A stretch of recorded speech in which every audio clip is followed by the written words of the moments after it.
Bonjour, dans cette vidéo, on va étudier les os du pied.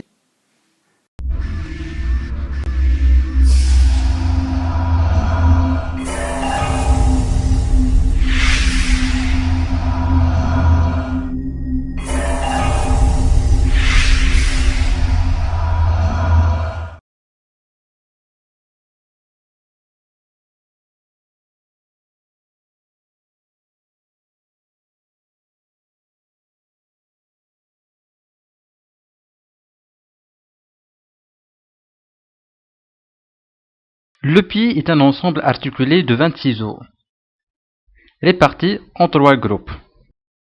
On a tout d'abord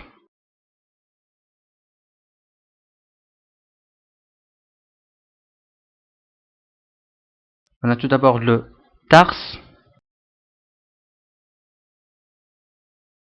qui est constitué par 7 os. Mais ici, je vais détailler un peu. On a celui-là est le tarse postérieur. Et voilà.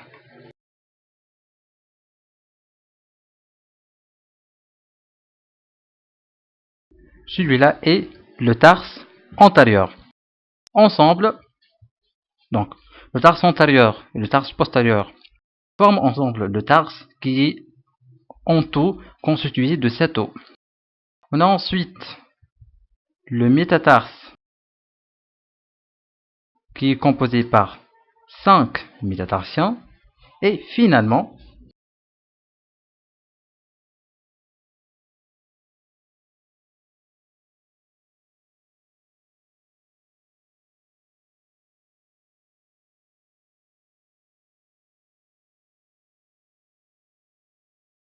on a les phalanges qui sont au nombre de 14 os.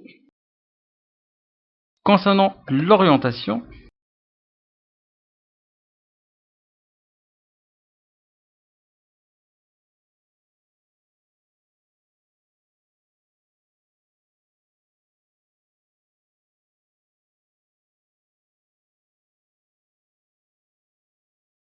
on a l'os qui présente une surface articulaire sous la forme de poly et crâniale. La grosse tubérosité, elle est postérieure. Et l'orteil qui ne présente que 2 phalanges, il est médial. Donc je répète, l'os qui présente une surface articulaire sous la forme de poly, il est crânial. La grosse tubérosité, elle est postérieure. Et l'orteil qui présente seulement 2 phalanges, il est médial. Donc il s'agit bien d'un pied droit.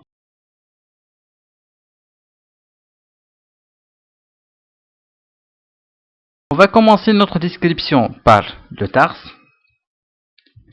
Comme j'ai dit, c'est un ensemble de 7 os, disposés en 2 rangées. Le tarse postérieur, qui comprend, celui-là est le calcaneus, surmonté par le talus.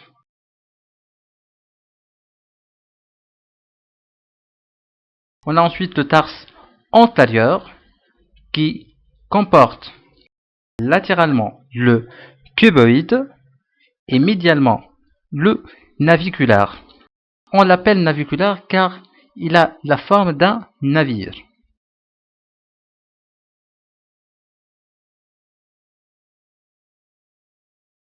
Je vais vous montrer quelque chose ici. Voilà.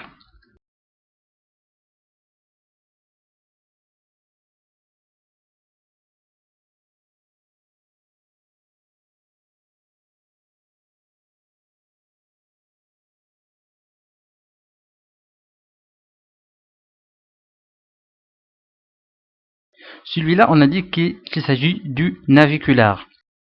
Vous remarquez qu'il est en quelque sorte comme s'il est coiffé par les cuniformes latérales, intermédiaires et médiales. Donc, je répète, le tarse antérieur il est composé latéralement par le cuboïde, médialement par le naviculaire qui est coiffé par le cuniforme latéral, intermédiaire et médial.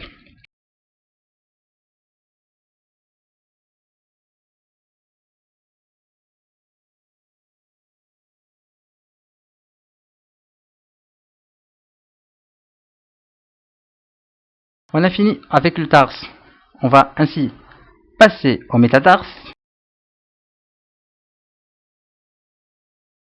C'est un ensemble de 5 os numérotés de 1 à 5. Deux dedans en dehors. Celui-là est le premier, le deuxième, le troisième, le quatrième et le cinquième métatarsian. Chaque métatarsian est un os lent, pair et asymétrique, présentant une base proximale, un corps et une tête distale. On va terminer par les phalanges. Dans le livre de Pierre Camina, d'ostéologie des membres, il va dire qu'on considère les phalanges comme des os lents, pairs et asymétriques. Le problème ici, c'est, par exemple, concernant ici la phalange distale, c'est vraiment difficile de la considérer comme un os lent. Donc, on ne peut pas dire que les phalanges sont des os lents. Juste des os. Donc, comme vous remarquez, chaque orteil il est constitué de 3 phalanges, une phalange proximale, intermédiaire, moyenne et distale, sauf l'hallux qui ne possède que 2, une proximale et une distale.